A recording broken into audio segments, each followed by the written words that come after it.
ప్రభుత్వం భారీ good news అందించింది. ప్రభుత్వ ఉద్యోగాలకు దరఖాస్తు చేసుకునేందుకు గరిష్ట వయో పరిమితి పెంచింది. గతంలో మీది 34 ఏళ్లుగా ఉండగా ఇప్పుడు 44కు పెంచుతూ నిర్ణయం తీసుకుంది.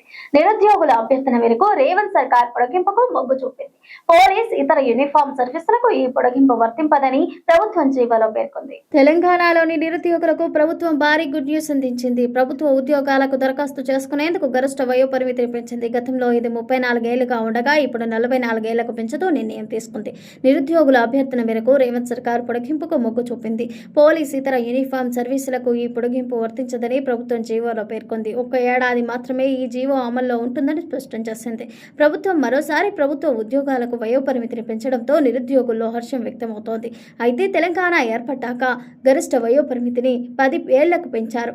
అది పూర్తయ్యాక మరో 2 ఏళ్లకు పొడిగిస్తూ జీవో జారీ చేశారు. ఈ గడువు ముగియడంతో మరో ఏడాది పాటు గడువు పొడిగిస్తూ ప్రభుత్వం నిర్ణయం తీసుకుంది. తాజాగా దీనిపై జీవో కూడా జారీ చేయడంలో నిరుద్యోగులు హర్షం వ్యక్తం చేస్తున్నారు. నిరుద్యోగుల అభ్యర్థన మేరకు గడువు పొడిగించినట్లు ప్రభుత్వం తెలిపింది. అయితే ప్రభుత్వం గడువు పొడిగించిన సందర్భంగా ఉస్మానియా యూనివర్సిటీలో సీనియర్ కాంగ్రెస్ నేత మానవతా రాయ్ ఆధ్వర్యంలో సీఎం రేవంత్ చిత్రపటానికి పాలాభిషేకం చేశారు. అనంతరం మానవతా రాయ్ మాట్లాడుతూ త్వరలో 40,000 ఉద్యోగాల భర్తీకి ప్రభుత్వం కసరత్తు చేస్తోందని తెలిపారు. కృత్రిమ నిరుద్యోగ నాయకుల ఉచ్చులో నిరుద్యోగులు పడవద్దంటూ సూచించారు. పోలీస్ సర్వీస్ తో పాటు అగ్నిమాపక, ఎక్సైజ్ కంట్రోల్, జైలు, అటవీ శాఖల్లో ఉద్యోగాలకు 34 ఏళ్ల గరిష్ట